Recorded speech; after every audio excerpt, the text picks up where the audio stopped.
Good morning दोस्तों, कैसे हो आप लोग। आज मैं आप लोगों के लिए आदिकाल से संबंधित 50 एमसीक्यू लेके आई हूँ। ये प्रैक्टिस सेट है। आशा है ये वीडियो आप लोगों को पसंद आएंगे। तो चलिए वीडियो स्टार्ट करते हैं। ये प्रैक्टिस सेट है, तो मैं नहीं जानती इसका आंसर कौन सा है, तो मैं अपने जो भी पढ़ी हूँ जितना, उसके अनुसार मैं लगाती जाऊंगी। तो मेरे साथ साथ आप लोग भी करते जाइए, ताकि आप लोगों की प्रैक्टिस सेट भी होती रहे। और आपकी तैयारी कितनी है कमेंट में मुझे बताइएगा। ये जो 50 क्वेश्चन है, उनमें से कितने क्वेश्चन आप सही कर पाए, ठीक है। और मैं जितना करूंगी तो आप लोग देख ही लोगे, ठीक है। तो चलिए देखते हैं फिर। सबसे पहला क्वेश्चन है कि हिंदी साहित्य के प्रथम कालखंड को आदिकाल नाम किसने दिया है।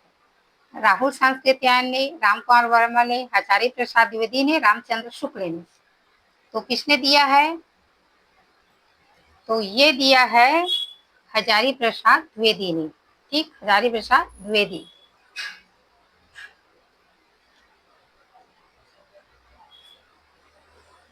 हजारी प्रसाद द्विवेदी, राइट। यहाँ पे लिखा है कि, ये लिखा भी है कि एक सॉरी, लिखा भी है कि हजारी प्रसाद द्विवेदी ने इस काल के अत्यधिक व्याघातों और अंतर विरोधों को देखते हुए इसे आदिकाल कहना सबसे उपयुक्त माना है, ठीक है। फिर नेक्स्ट क्वेश्चन देख लेते हैं। राहुल सांस्कृत्यायन के अनुसार हिंदी का प्रथम कवि कौन है। राहुल सांस्कृत्यायन के अनुसार हिंदी का प्रथम कवि कौन है। तो कौन है हिंदी का प्रथम कवि? सरहप्पा है, स्वयंभू है, शालभद्र सूरी है, पुष्पदंत। मैं जब क्वेश्चन इससे पहले बहुत सी वीडियो में बताई थी कि ट्रिक कैसे लगा सकते ऐसा करके, तो राहुल, ये राहुल है और सर ऐसा लिख सकते हैं, तो राहुल सर, तो ये सरहप्पा है ना।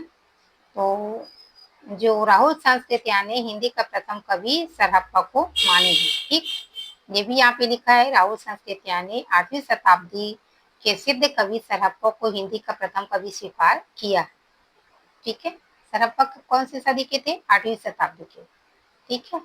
इसकी व्याख्या मैं कर सकती हूँ कि स्वयंभू को किसने माना है, शालभद्र सूरी को किसने माना है, ऐसा करके। लेकिन आप लोग शायद से बोर हो जाते हो, इस वजह से मैं, और ये प्रैक्टिस सेट है, इस वजह से मैं और ज्यादा डिटेल में नहीं जाऊंगी। सिर्फ क्वेश्चन आंसर फटाफट हम लोग करते जाएंगे, मेरे साथ साथ आप लोग भी करते रहिए, ठीक है। फिर नेक्स्ट देख लेते हैं। फिर नेक्स्ट, पृथ्वीराज रासो में कि कितने समय यह सर्ग अध्याय है, बताइए। पृथ्वीराज रासो में कुल कितने समय सर्ग या अध्याय है? कितने समय सर्ग अध्याय है? 108 है, 52 है, 69 है या 81 है। तो ये जो सर्ग है वो 69 ही है, ठीक है। तो 69, यस, ठीक। चंद्रबरदायीकृत पृथ्वीराज रासो में 69 समय या सर्गों में विभाजित किया गया, ठीक है। फिर नेक्स्ट देख लेते हैं। आल्हा खंड के रचयिता कौन है? आल्हा खंड के रचयिता कौन है? सारंगधर है, नरसिंह है, नरपति नाग है, जगनिक है। आल्हा खंड, बताइए आल्हा खंड के रचयिता। आल्हा खंड तो जो है, आल्हा खंड है वो मेरे ख्याल से ये जगनिक है, हाँ, ठीक। महोबा के राजा परमार के दरबारी कवि जगनिक ने परमार रासो लिखा है, जिसका एक नाम आल्हा खंड भी है, आल्हा खंड के रूप में प्रसिद्ध है, ठीक है। फिर नेक्स्ट देख लेते हैं। ढोला मारू ला दुहा किस क्षेत्र के प्रसिद्ध लोक काव्य है? मिथिला के हैं, है ना, मिथिला है, ब्रज के हैं, राजस्थान के हैं कि अवध के हैं? ढोला मारू ला दुहा, तो ये दुहा मेरे ख्याल से ये जो है लोक है, तो उत्तर भारत या फिर पश्चिम में है, तो मैं राजस्थान देखती हूँ, शायद से, पता नहीं। चलो देखते हैं, राजस्थान में कर लेती हूँ। तो हाँ, ठीक है, यह राजस्थान का अत्यंत प्रसिद्ध लोक अनुरंजन काव्य है, जिसमें लोक भोला और मारवाड़ी की प्रेम कथा वर्णित है। ठीक है, फिर नेक्स्ट देख लेते हैं, मैथिल कोकिल किसे कहा जाता है? ये तो सबको ही पता होंगे, है ना। मैथिल कोकिल तो विद्यापति को कहे जाते हैं, है ना।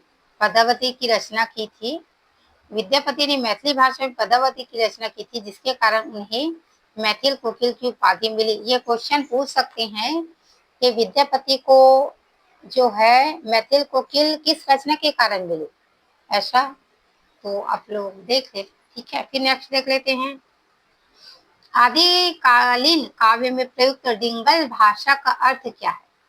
डिंगल, डिंगल भाषा का अर्थ क्या है? अपभ्रंश पर मैथिली है, संस्कृत प्राकृत है, अपभ्रंश राजस्थानी है, अपभ्रंश ब्रज है।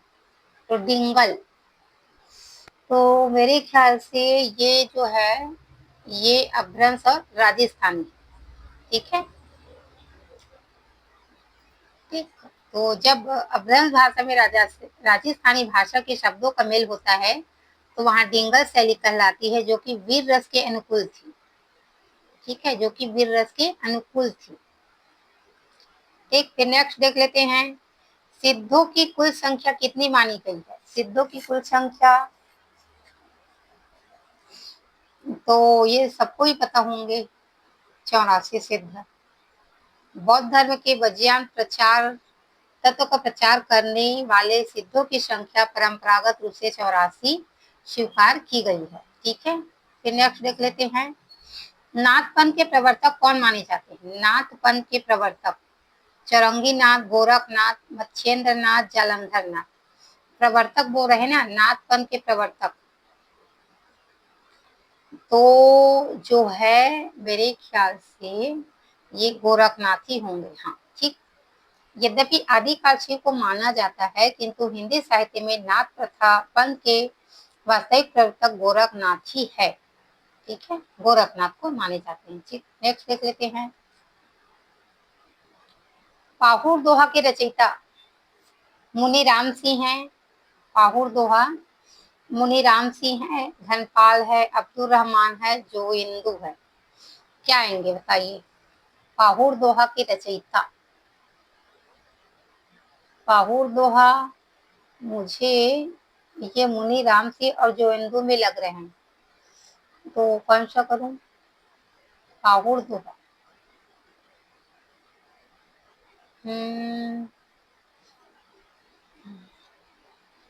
तो पाहुर दोहा के रचयिता,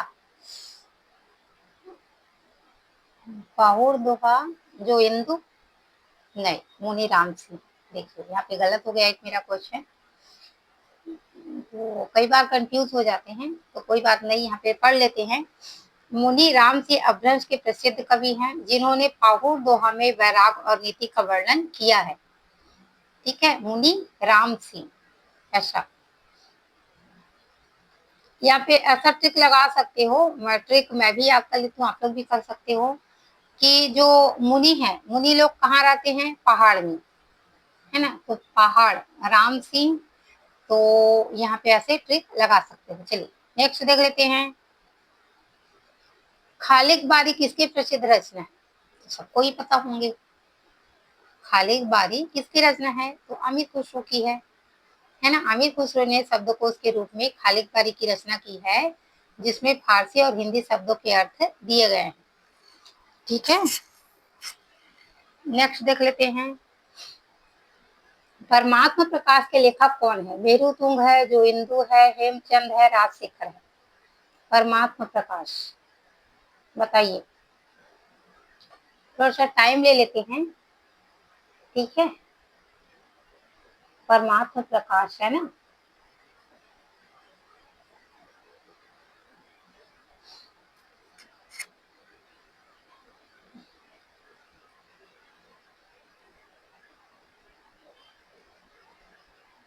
बोलिए, परमात्मा प्रकाश, परमात्मा प्रकाश जो है, हाँ मेरे ख्याल से जो इंदु, हाँ जो इंदु यानी योगिंदु ने अपभ्रंश में प्रभात प्रकाश लिखकर अध्यात्म और योग की परंपरा की शुरुआत की। ये अध्यात्म योग परंपरा की शुरुआत की, ये याद रखना है, ठीक है। चलिए फिर नेक्स्ट देख लेते हैं। आदिकाल में पहेलियां और मुकरियां लिखने वाले कवि थे। आदिकाल में अमृत खुसरो थे, चंद बरदाई थे, जगनीक थे, विद्यापति थे, तो सबको ही पता होंगे अमृत खुसरो है, ठीक है। मुकरिया और दो सूखने के लिए हिंदी साहित्य में द्वितीय स्थान रखते हैं। नेक्स्ट देख लेते हैं। श्रावकाचार्य हिंदी के प्रथम रचना की रचयिता कौन है? तो जो श्रावकाचार्य है वो देवसेन, देवसेन के हैं, है ना।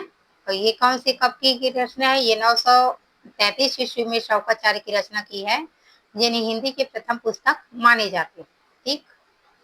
नेक्स्ट, अच्छा नेक्स्ट नहीं हो रहा है ना, हाँ हो गए। अपभ्रंश का वाल्मीकि किसे कहा जाता है? पुष्पदंत, स्वयंभू, विद्यापति, हेमचंद। अपभ्रंश का वाल्मीकि बताइए। तो अपभ्रंश का जो वाल्मीकि है वो जो है पुष्पदंत। एक मिनट में शायद नेट थोड़ा ये हो रहे हैं, थोड़ा सा वेट कर लेते हैं, ठीक है।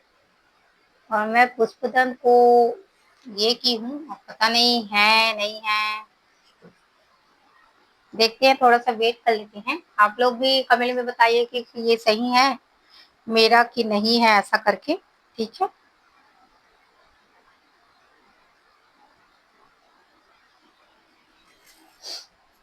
मेरा आंसर शायद से गलत है ना। तो शायद से नेट नहीं है, तो नेक्स्ट भी नहीं हो रहे हैं। एक मिनट, नो इंटरनेट।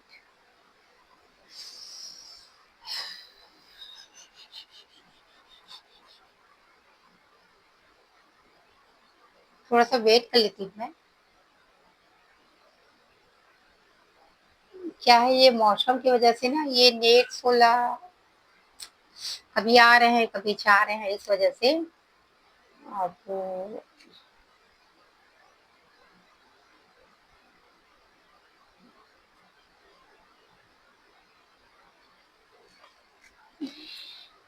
बोल भी नहीं सकते। 17 करवा ली हूँ।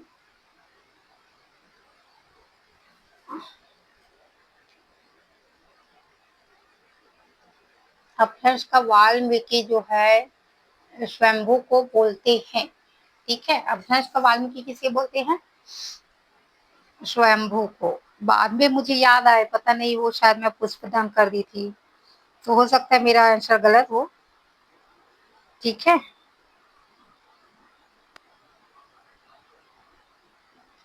और यहाँ पे एक बार बता दूं, डॉक्टर राम कुमार वर्मा ने ना हिंदी के अपभ्रंश भाषा के प्रथम कवि स्वयंभू को ही माने हैं।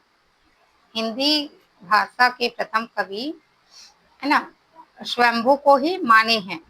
अपभ्रंश भाषा के प्रथम कवि स्वयंभू को हिंदी का प्रथम कवि माना है डॉक्टर राम कुमार वर्मा ने, ठीक है, ये भी याद रखिएगा। और स्वयंभू को ही जैन परंपरा का प्रथम कवि भी माना जाता है ना।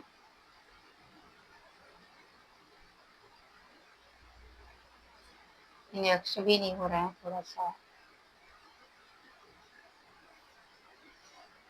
चलिए फिर है। नेक्स्ट भी नहीं हो रहा है, कैसे करें? थोड़ा सा और बता देते हैं स्वयंभू के बारे में। तो स्वयंभू ने अपनी भाषा को देशी भाषा भी कहा है, ठीक है। अच्छा अच्छा, अब हो जाएंगे।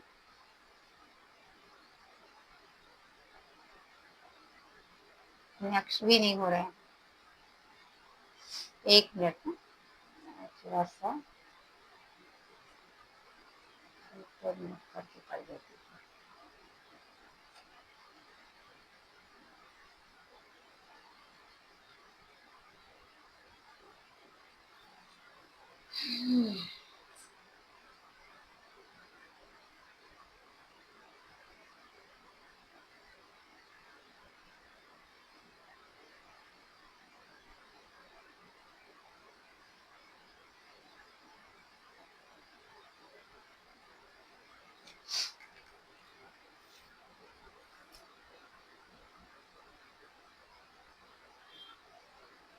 ये नेक्स्ट भी नहीं हो रहा है, बैक करूंगी तो बैक हो जाएंगे, बैक भी नहीं हो रहे हैं। लगता है मुझे इतना क्वेश्चन करने ही पड़ेंगे, आपको देने पड़ेंगे, लेकिन मैं थोड़ा सा वेट कर लेती हूँ, है ना। तो आप लोग भी अगर वीडियो में अंत तक बने रहिए, ये हेल्पफुल रहने वाले हैं। आप लोगों की तैयारी कितनी है, कैसे है, वो आप लोग देख सकते हो। तो बने रहिए मेरे साथ साथ आप लोग। थोड़ा सा नेट का इशू है और कुछ नहीं है। यहाँ पे नो इंटरनेट लिखा है।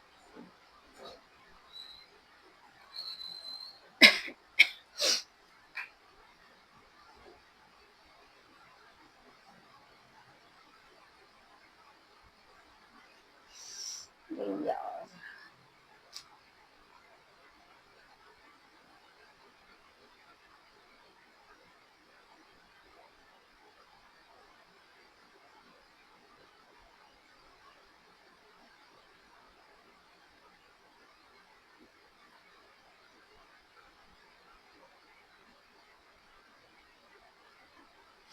कितने मिनट का है? 16।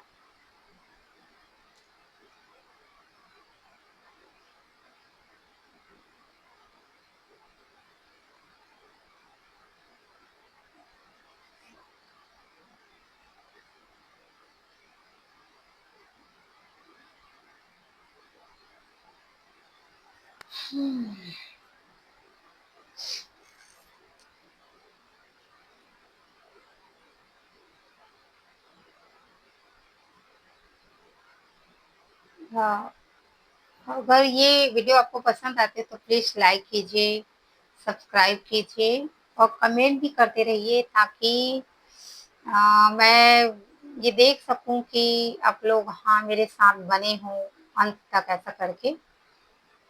तो प्लीज कमेंट करते रहिए, और गलत है तो भी बताइए, सही है तो भी बताइए, ठीक है। बट लेकिन अंत तक बने रहिए आप लोग। आपकी तैयारी कैसे है, कितना लेके आए हो 17 में? मेरा तो एक गलत हो गया है, तो आप लोगों का कैसा है ये भी बताइए मुझे, कितने क्वेश्चन सही कर पाए आप लोग। इजी है ये, इजी ही है। मैं ही हूँ जो शायद मेरी तैयारी इतनी अच्छी नहीं है, तो गलत भी है, तो ठीक है, कोई बात नहीं।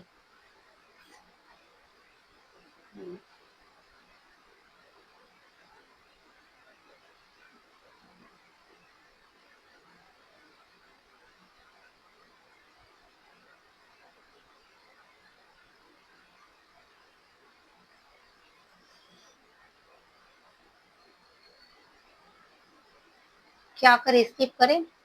इतना ही करेंगे क्या?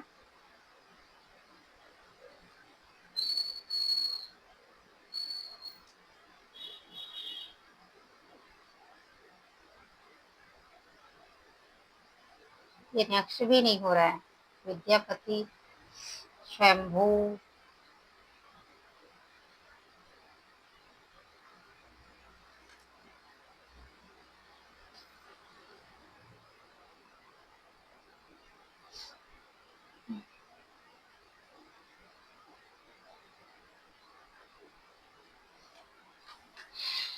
मैं थोड़ा सा पढ़ देती हूँ, आपकी तैयारी और अच्छी से हो जाएगी। चलिए देखते हैं, ठीक से पढ़ लेते हैं हम लोग, ठीक है।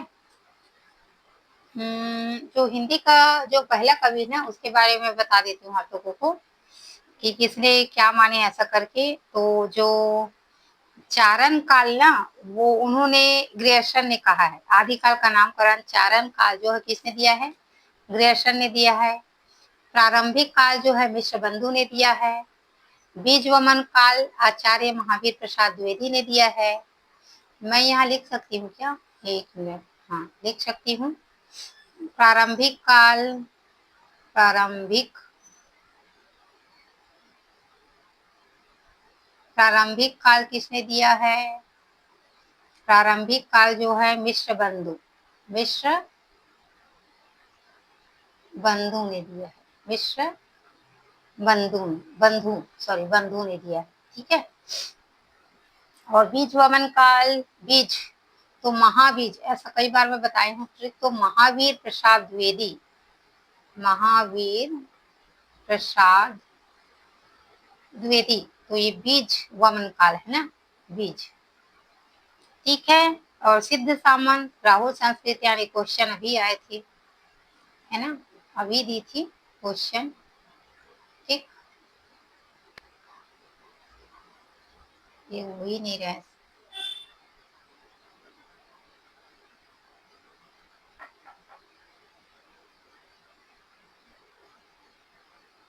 और जो वीर काल है ना, वीर काल जो है विश्वनाथ प्रसाद मिश्र ने दे दिए हैं। वीर काल, वीर काल किसने दिए हैं? वीर काल, वीर काल किसने दिया है? तो ये विश्वनाथ, वीर से विश्व, विश्व विश्व, वीर से विश्व, ऐसा करके सब, विश्वनाथ। ठीक है, विश्वनाथ, वीर काल किसने दिया है? विश्वनाथ ने। प्रसाद मिश्र,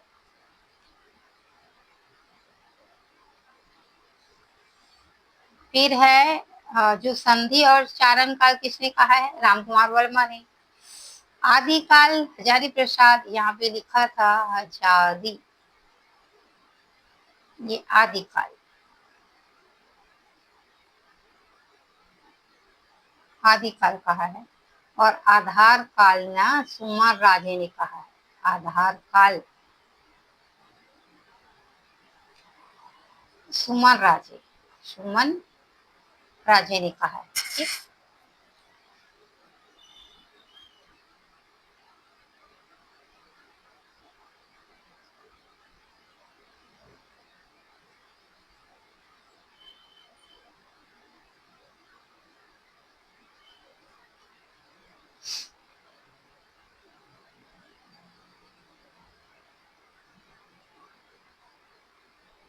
बैग भी नहीं हो रहे हैं।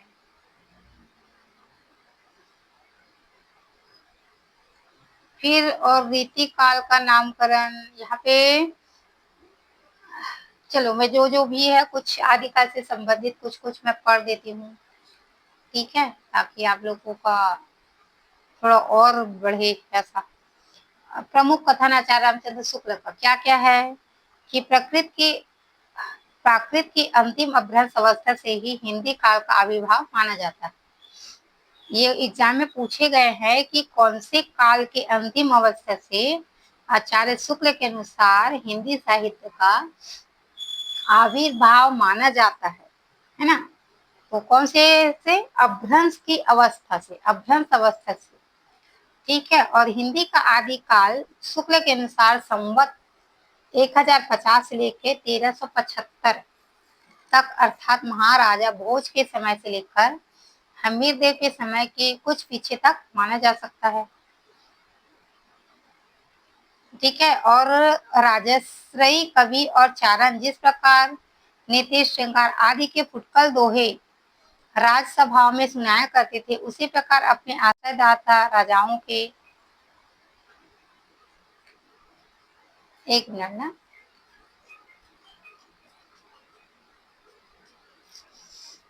तो चलिए फ्रेंड, आज इतना ही कर लेते हैं। ये शायद नेट नहीं आ रहे हैं, तो थोड़ा सा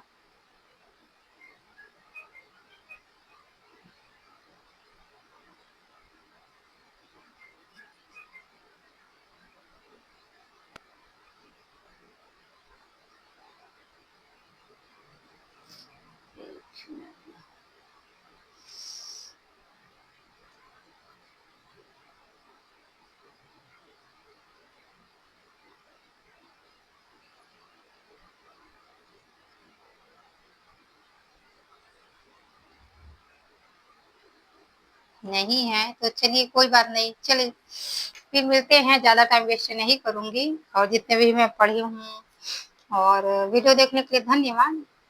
ठीक है, फिर चलिए मैं नेक्स्ट वीडियो में मिलते हैं, तब तक के लिए धन्यवाद। गुड बाय, गुड, जय हिंद, जय भारत, जय छत्तीसगढ़।